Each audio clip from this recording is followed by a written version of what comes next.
Hello, and welcome to this special episode.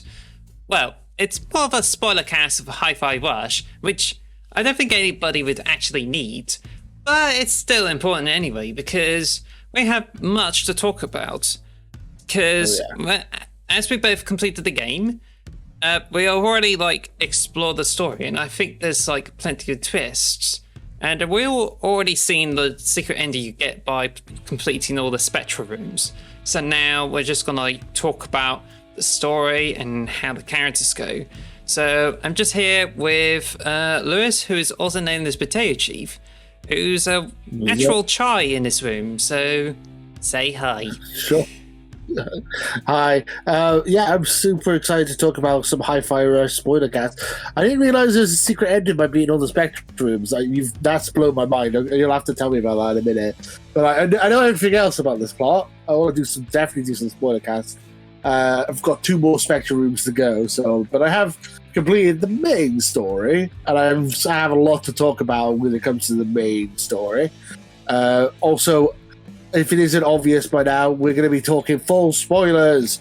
So if you haven't played Hi-Fi Rush or you're planning to play Hi-Fi Rush, come back to this podcast at a later date. And Well, another thing is that if you click on and you just realize this, then did you actually read the title in the description? Anyway, sorry, I don't want to mean to insult you, but yeah, this is the spoiler cast for a reason, and it's got spoilers, so you're gonna have to be prepared for that.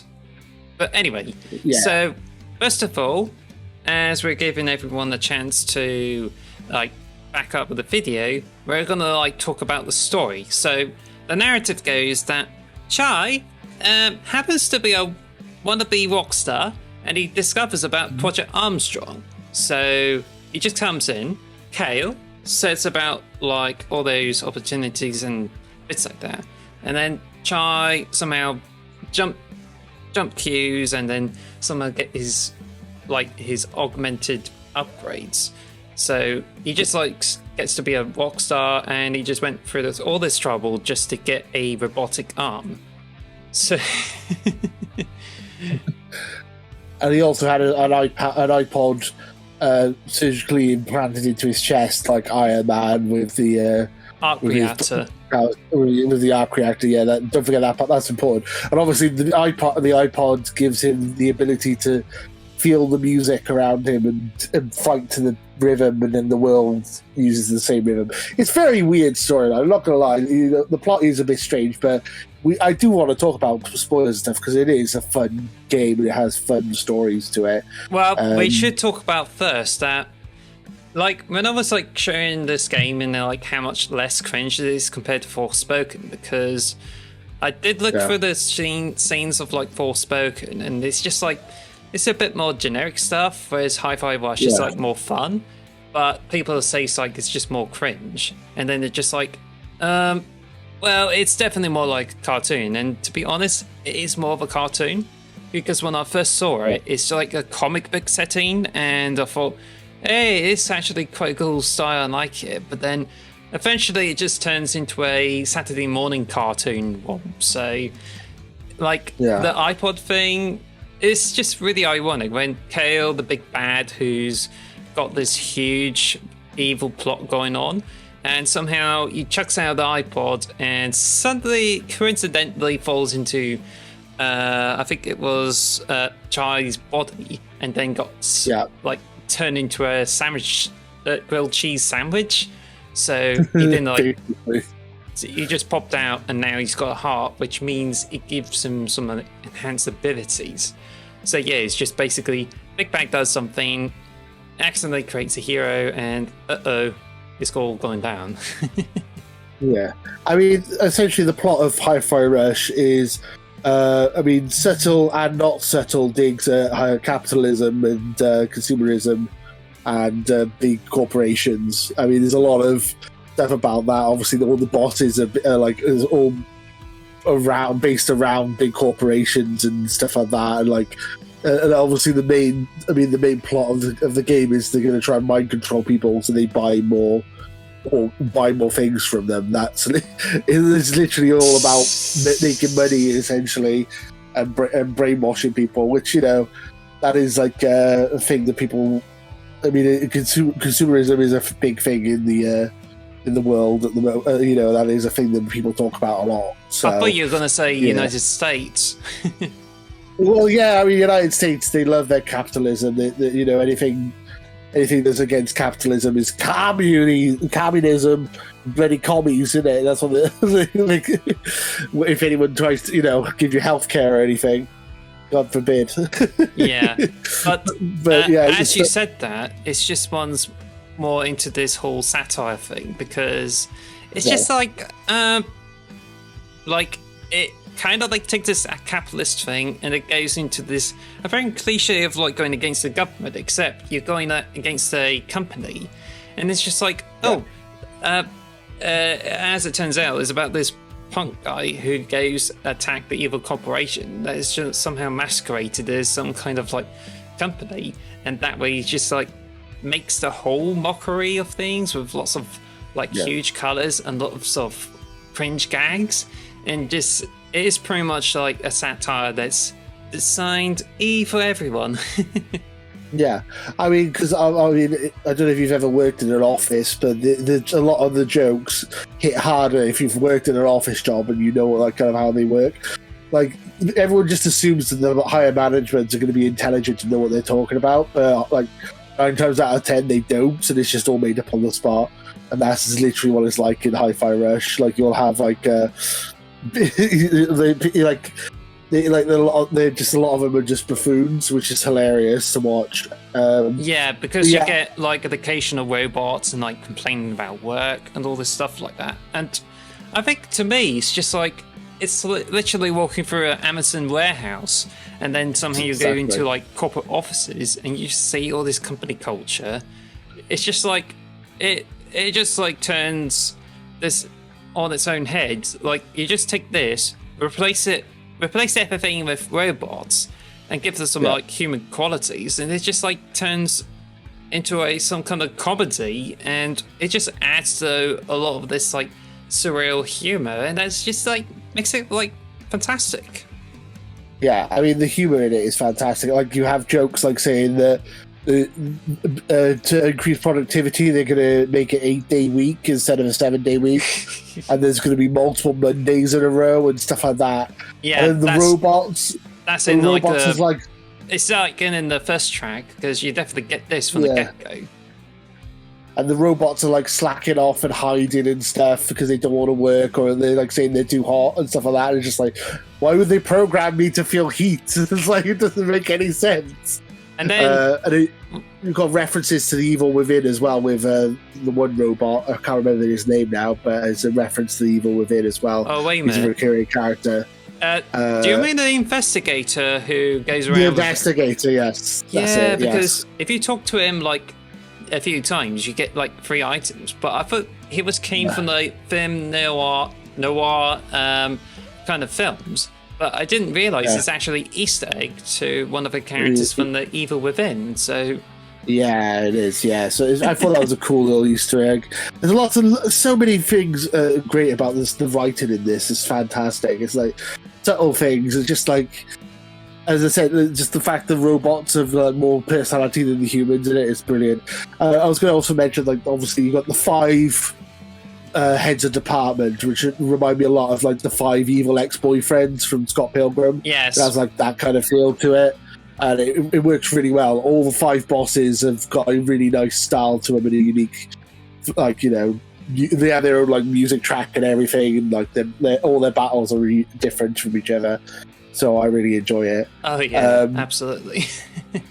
I also like the main cast is fantastic. So you got Chai, 808, Peppermint, Macaron, Cinnamon, and Corsica, like your crew. And I think all of them have great personalities. I mean, who's your favourite member of the good guys? Well, actually, it's just like I think the better question to ask is, which is your favourite boss? Because it's not just to do with the characters on their team. The bosses are like more varied, and it's not that you have different personalities, but it just seems like gave it some funny style. Like Wrecker is like a wrestler influencer that has lots of wrestling stuff, and becomes a tough, arm to the teeth type of rogue boss, and it's even got an on the nose reference on her belt which says "boss." And then there's like Sanso, who does a lot of JoJo references, and obviously pays too much for Genshin Impact by that budget, because one of my favorite things of the game is like you play through the research department, which is in the underground lair, and has like all this lag there. And as you complete through the level and defeat augmented reality bits, you just end up draining his budget. I like to see it as if he pays too much for Genshin Impact, and that's how he gets rid of the stress as you defeat the robots. Yeah, I mean, I can see he seems like the type who would do that for sure. I like a lot of the bosses. What's the name of the guy who's a wolf? Who's actually a wolf in Rainfall? He turns into he was cool. I like. All the bosses have their own little style to them. There's so much to talk about when it comes to this game. I want to kind of, I could just keep going all day really with it. But I would like to add that this is my favorite boss battle, because it's like it's quite similar to this Tinker Knight from Shovel Knight. You just like see like a small character, and it's just like usually harmless, and then it just turns into a much bigger robot. And I think his werewolf transformation is like really fantastic, and it's just like gives you a real challenge. And you had to try to parry his attacks, attack him, and then when he loses all his health, he just gets reduced to human, and you just end up trying to chase him down and like try to beat him up. And then it gives you like opportunities to use assistants to like try to destroy his shields, and then you just beat him up. So and then the final phase of the boss, you just jump into the huge bank, and this is like so DuckTales. That's true. The coins, that did remind me of like a DuckTales. I was going to say as well. Also, right at the beginning of that boss fight, he goes, "I don't think that was a metaphor." Him turning into a werewolf. I don't think that was a metaphor. I also know this says like, "This is more important, more money." And this is literally. It's always about money. This is literally the language of those huge corporates. It's like, I don't care about everything. Yeah. I need money. Give me some money. I was going to mention when it comes to recurring characters as well. We skipped over one who was my favorite, Smidge the Fridge. I love Smidge the Fridge. He's such a fun character. I mean, there are multiple characters. I guess there's multiple Smidges the Fridges, but they're all like they're so lovable. And character, like it's like he knows what you've been up to and stuff, which is really weird and creepy, but it's funny at the same time. Well, so I see you've just unlocked this power. It's like, how did you know that? It literally just happened. Yeah, it just reminds me that that Smidge is like I like to think of as the same character, but when you mentioned this achievement, I got interacting with those fridges there. But in the beginning of the game, like when I went through it, you just follow tutorials, and once you follow how to play the game properly and learn how to do things, the Smidge gives you a energy drink once you do them, and it just feels like it's a really nice reward. Just rewards you for your patience and having more time to like learn the game properly, because quite often people would get their head first without actually following the tutorials. When tutorials is like very intrusive in some of the games, but this one is just like you have to go through the tutorial sections, which like once you replay the game again, you just have to wait for the few lines, and then you have to like skip them. But as for the rest of the tutorial stuff, it's like completely optional. But there's a bit of a payoff for actually doing the fridges stuff. But I think there's some more emotional stuff that doing this level with the Rainfall is just like, it's really disappointing, because Rainfall serves more tracks compared to every other boss, and it's like you have officers suspended from the crane or stuff like that, and I just feel it's a bit wow, it's crazy. And then you just have level play to there's Wolfgang for the boss fight, but there's also Prodigy Invaders Must Die. And it's like, wow, Oh, that's the best. Yeah, it's great. And yeah, that's my favorite level. I was going to mention that level 10. When you fire in, because when she says, "Oh, maybe you should fire you into a cannon to get you to where you want to go," I was like, "That's what's going to happen now." I predicted that was what was going to happen in a later episode, and that's what happened. You find out the cannon, go through the window, and then Invaders Must Die kicks in, and it's just like that is like my favorite bit of the whole game. Like I messaged you because we did our review on Xbox The Box, our podcast, and you want to listen to it. And I said I gave the game a 9 out of 10, and I've said, "Oh, it's amazing. I don't know what quite we could give it a 10 out of 10." And then that moment kicked in, and like, "Oh, this might be a 10 out of 10." Actually, like that moment was just so good. It just gave me chills. I was like, "This is like the best game ever. I love it." Yes, absolutely adore level 10 with the Prodigy Invaders Must Die. That like, just works so well. Oh, that's like the best moment of the whole game for me, for sure. And now, some irony with it though is, Prodigy Invaders Must Die is also featured on Wipeout, particularly in the Mega Collection, as I found on YouTube, where you play this while you play Wipeout. So it was just so ironic to not only see this on the PlayStation game, but also on the Xbox exclusive game as well. Yeah. So I wanted to also talk about the parts of I mean, this is major spoilers now because we're literally getting to the right at the end of the game here. I was going to mention when you get like you suddenly for like a split second you play as Cinnamon, you walk in to collect the gun. It's like, why are we playing as Cinnamon? That's weird. And then like 10 minutes later, you end up playing as 808. I think that is fantastic that you get to play as different characters briefly in the game. Like gives it a bit more gameplay variety. I feel like that's something that if they make a Hi-Fi Rush 2, that's something they could definitely expand on. That you play as like Corsica or Peppermint maybe, or Macaron maybe. Like, that'd be pretty sweet.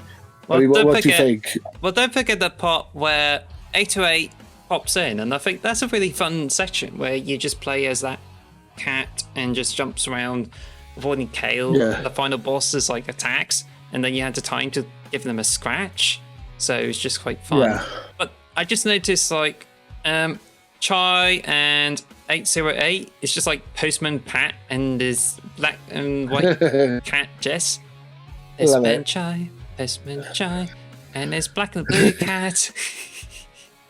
Yeah. I mean, I think 808 is probably the best. I'm going to say it's the best cat in gaming.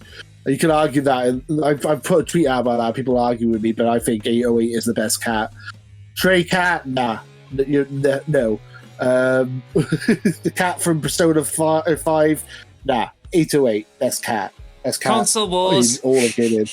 808 is the best cat in all gaming. And then Cinnamon is one of my favorite characters, the robot, just because he's just like, yeah, he's so odd, but he's brilliant. It's like it's a bit more like a deadpan delivery. Would that be a deadpan? Yeah. Yes. Yeah, he's very deadpan. That's probably the best way of putting it. I couldn't think of a good way of wording it, but yeah, that's probably the best way. He's like very deadpan.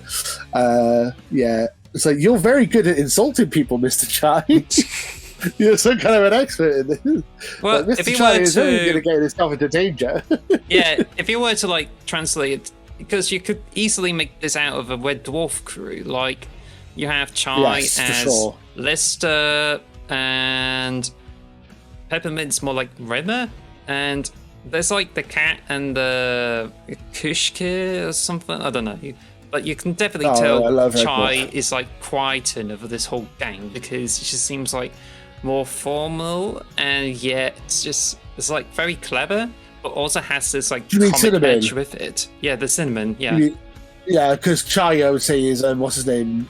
Craig Charles's character, Rimmer. Rimmer? Yeah. No, that's Lister. Lister is played by Craig Charles, the space bum. Yes. And Rimmer plays this like formal, like uptight guy who just tries to be so serious. But there's another aspect of him is that he quite often like fails a lot and just more of a loser of some sort. Or as for some of the crew said, smeghead. A Smackhead, yeah. I mean, well, yeah. You mentioned Red Dwarf. I mean, like that is a good example. I was thinking Guardians of the Galaxy, Like, but it's like it's a good ensemble cast. Like, you wouldn't think this game would be an ensemble game, but it is.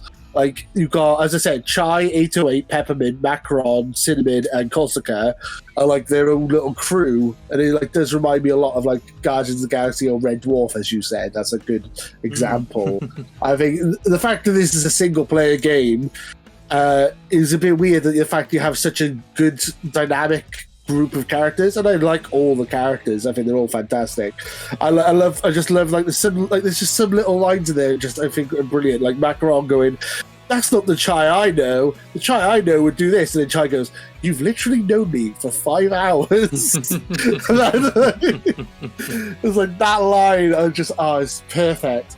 Also, I was going to mention because we're talking about New Game Plus and stuff like that.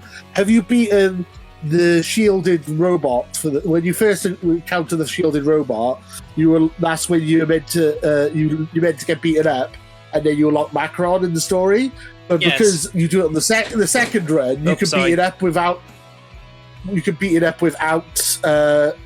doing that cutscene. And he goes, "Mr. Chai, you're breaking the cabinet here. It's like, you shouldn't have Macaron yet. You shouldn't be able to beat this robot." Yeah, I saw that YouTube. I thought that was such a clever way of doing it. I saw that YouTube vid. It's like you just meet that robot, and turns out Macaron's around, and then once you summon Macaron to destroy the robot, it's just like, okay, that's kind of like messing these things up. And then Cinnamon is just like, you're messing up the story.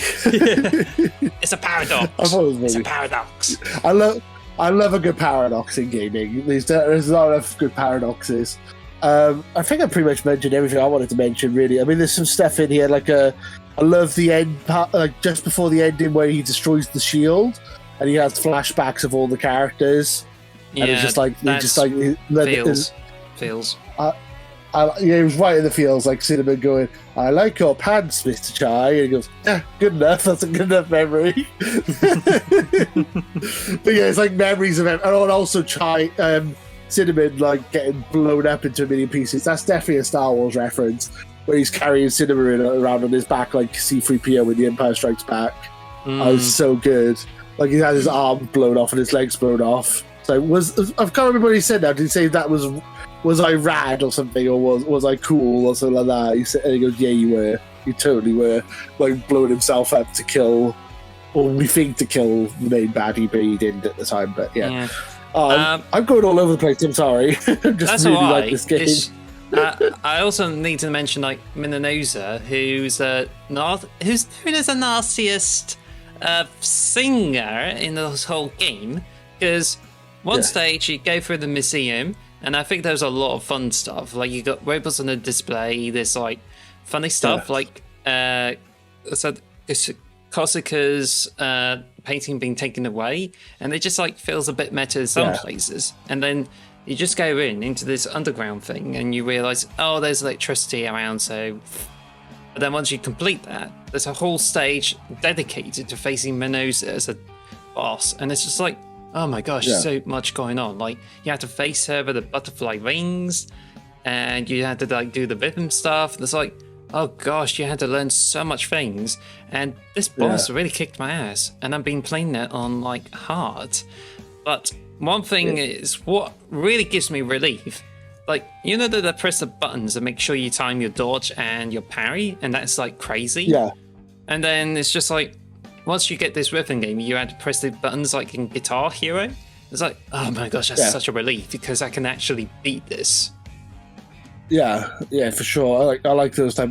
I like like most bosses have like their own kind of mini game attached to them. I kind of like that as well, like you said. Yeah, like, it's just like one of the hardest things I've ever experienced, which some people may actually do well, is like it's those sections where once you get into the pinch of an enemy, you have to press this exact button sequence with the right timing. Like, you just like try to press them according to the beat.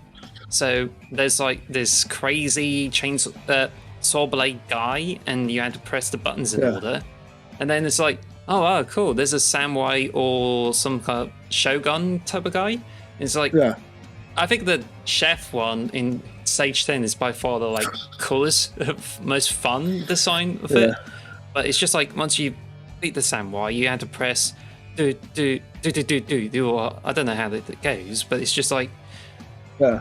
it took me many tries to like try to do this, and quite often I fail with it, and it's just like it's just a huge annoying thing. It's just like you have to press B in the right moment and no other buttons. It's like it's a bit like Simon Says, except you have to have some kind of music theory in order to do that, or something like that.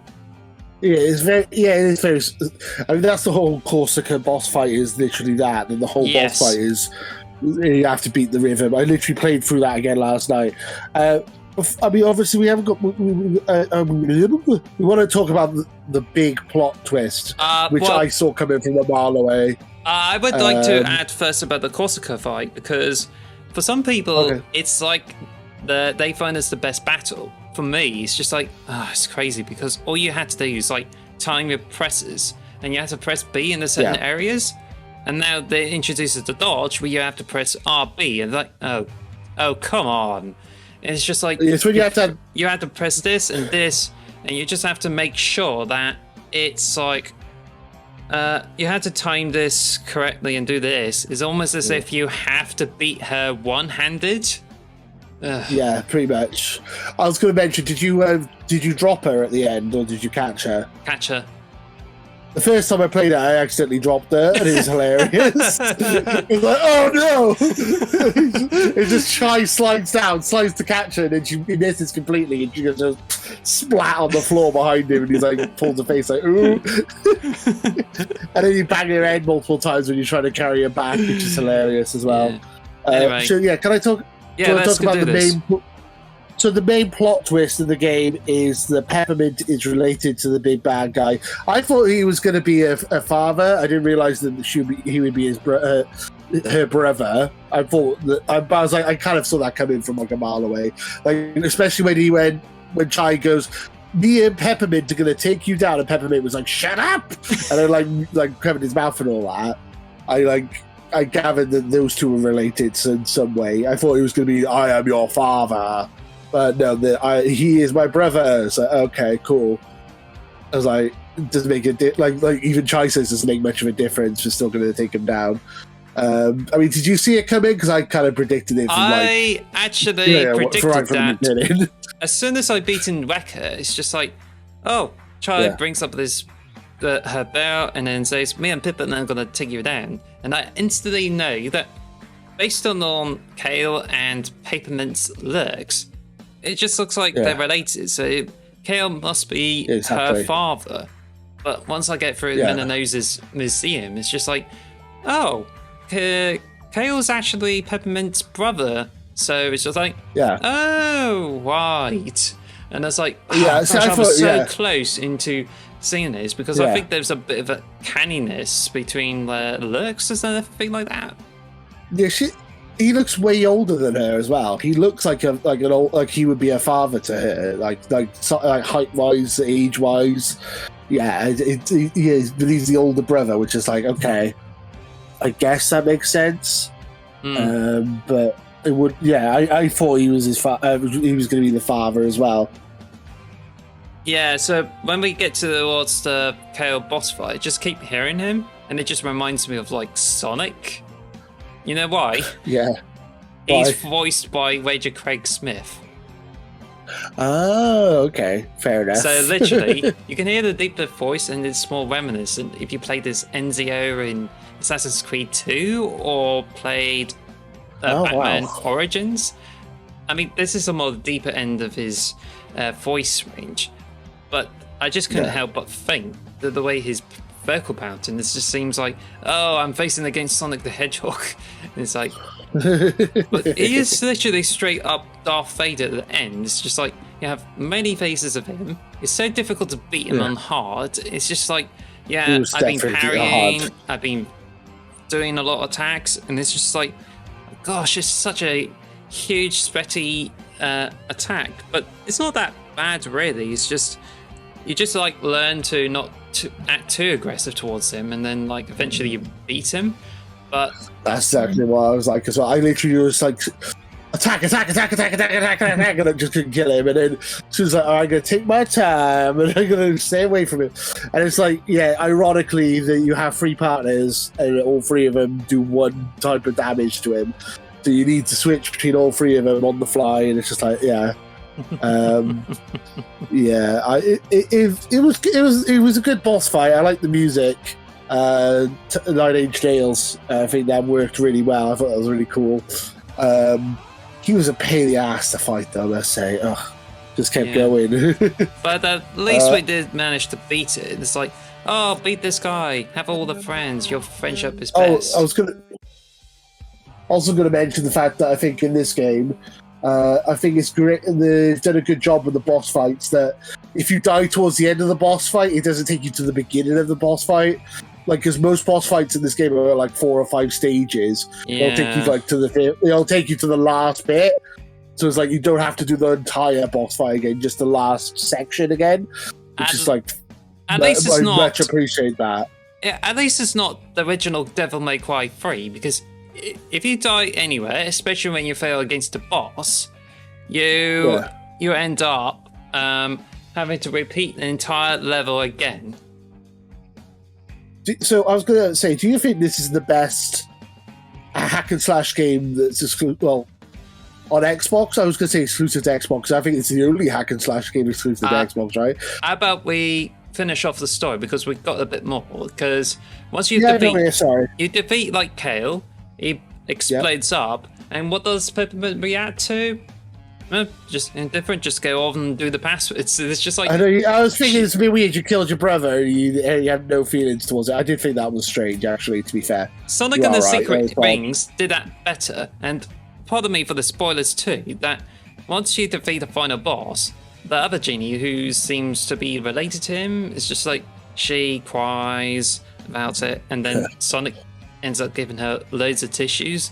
But there's none of that in like Hi-Fi Rush. Yeah. Even though Roxanne, her mother, did turn up during the end, and she was mind controlled, but it just seems both of them just didn't have time to have a remorse moment there. But then they just went on to do with their lives as if Kale is just like pretty much the same. It's just like, well, don't want to have too much dark moments in there.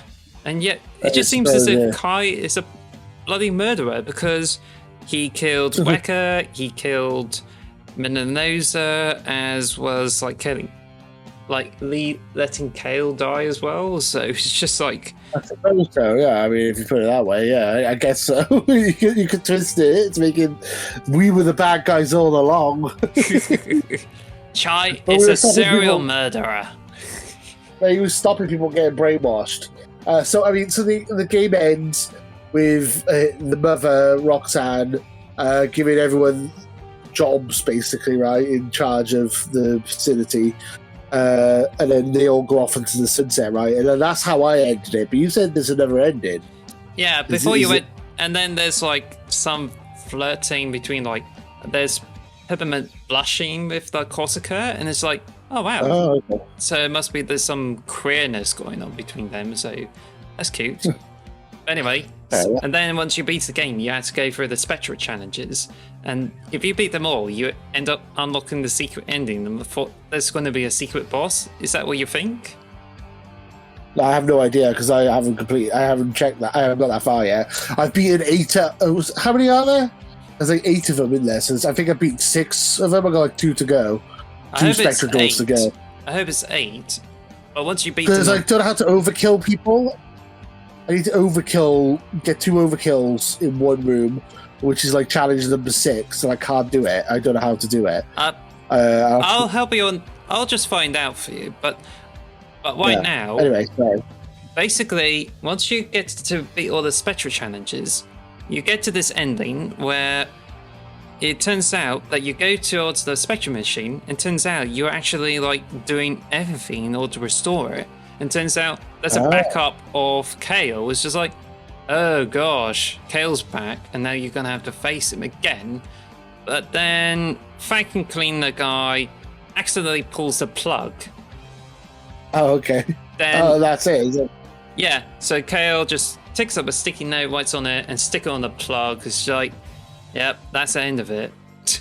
It's like, that is such an anticlimactic moment. It's just like, oh wow, it's huge. Because I was expecting like a huge secret boss, like there's Ronin or some sort like that from Bayonetta, where you get to face him in the final boss, in a secret boss fight. And I thought, wow, this is like really cool. But if anything, Spectric challenges are just nothing more than like blue orb challenges. But it would have been great, like as if you should have like complete them during the story, because that's the same with like Devil May Cry 4. Once you found how to get to those challenges, you complete them for like blue orbs. Whereas Bayonetta, once you found those puzzles, you get to complete them for some extra upgrade parts. Well, blood or heart pieces or some sort. But yet the Hi-Fi Rush is somehow like put it in the back just so to encourage people to backtrack them.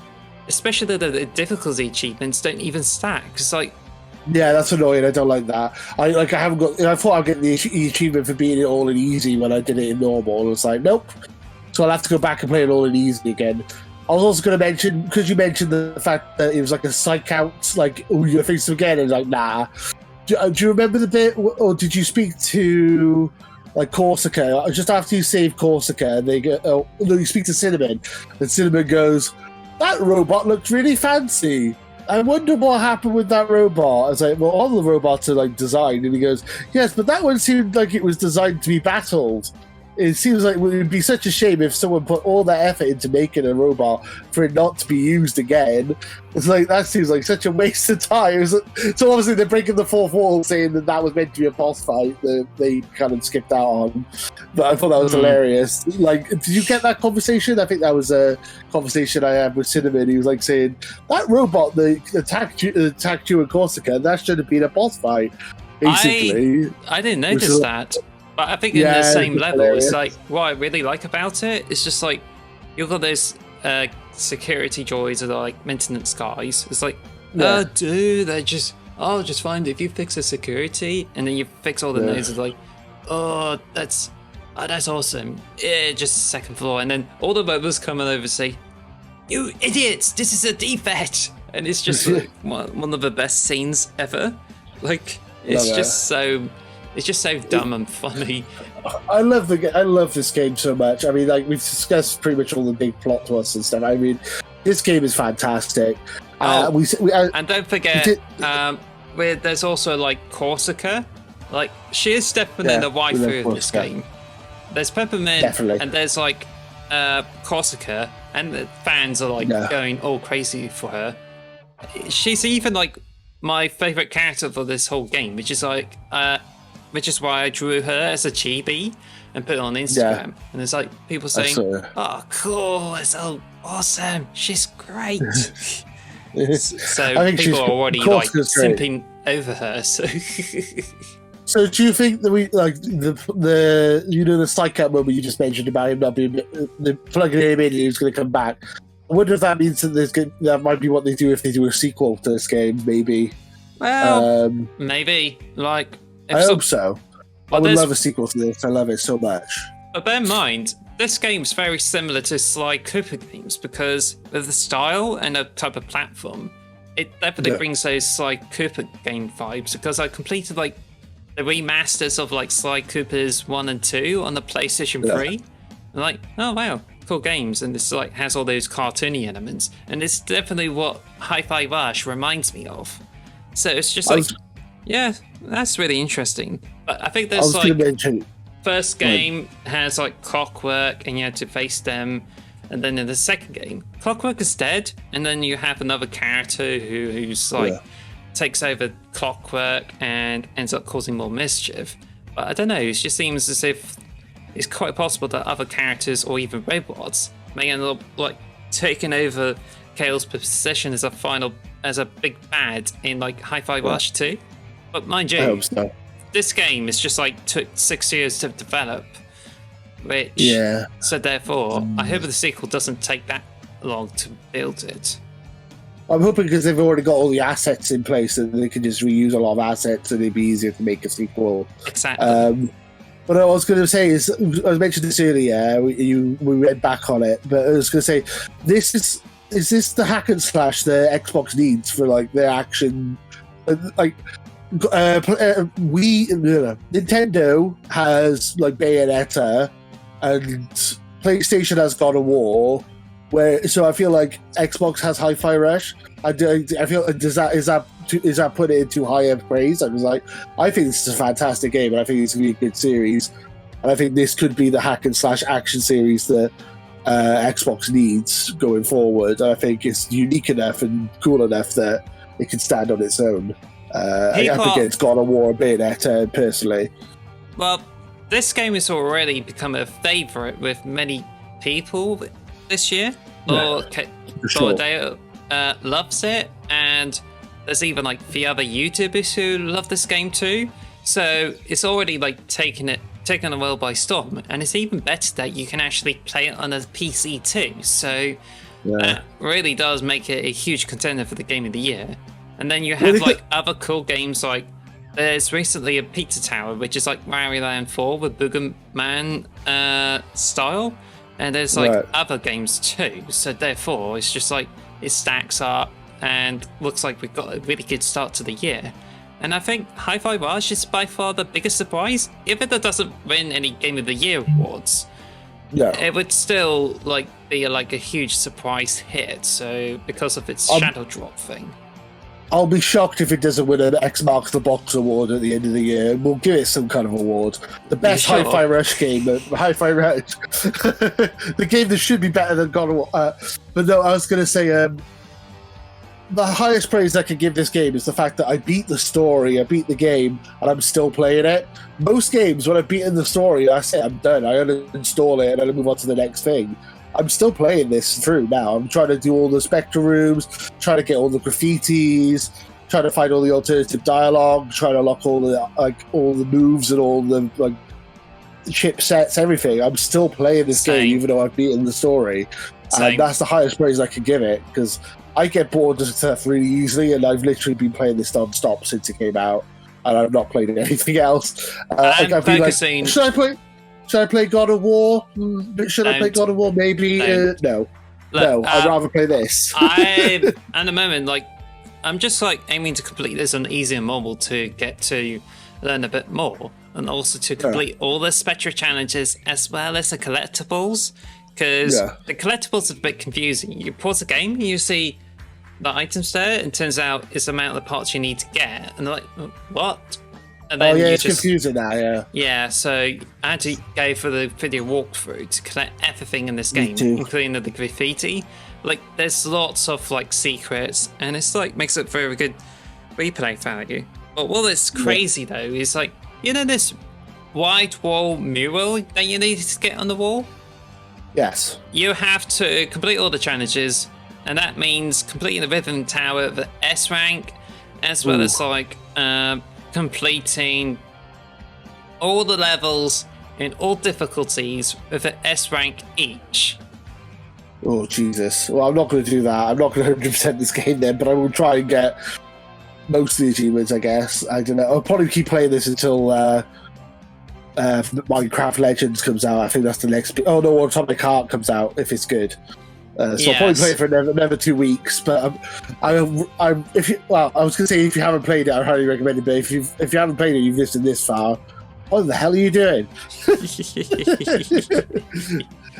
We love this game on this channel. I think this is a shoe-in for one of our X&B awards at the end of the year for sure. We loved it. And it's a game which certainly we made the most memes of, and we got thousands of views on them. So thank you to everyone who's been like seeing them all over to give it 1,000 views. So appreciate that. And then we've finally hit 50 subscribers, which doesn't sound like a lot, but it means a lot to us. We're a new channel. We've been around since August. So getting 50 subscribers means a lot. We want to try and get to 100 before the end of the year. I think that's our goal. If you're new here and you've just tuned in for the Spoilercast, please check it out. Check out our podcast, Xbox the Box. We do it weekly, and it's all about Xbox, and we have a good time, and it's a lot of fun. And please subscribe and like and share if you can. And if you enjoy the show, well, we do appreciate it.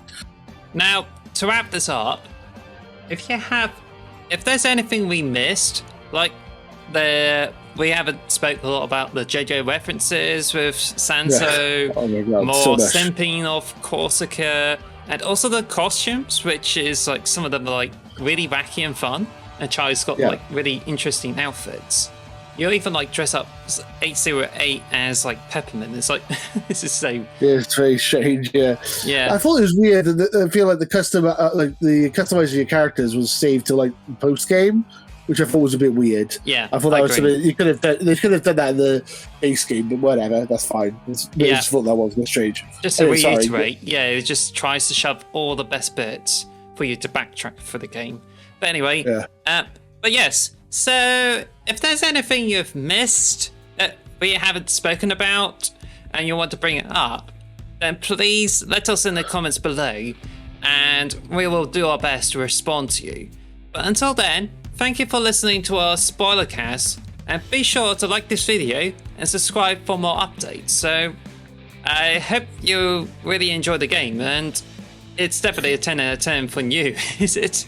10 out of 10, 9 out of 10, 10 out of 10. It's up there for sure. Great game. Anyway, so thank you for listening and just enjoy Hi-Fi Rush. So, see ya. Thank you guys for watching. Bye. Bye.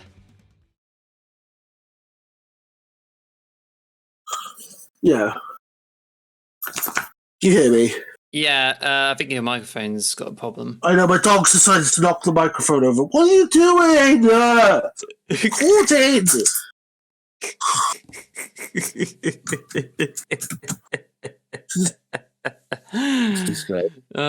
Sorry. This is so going to be a blooper, so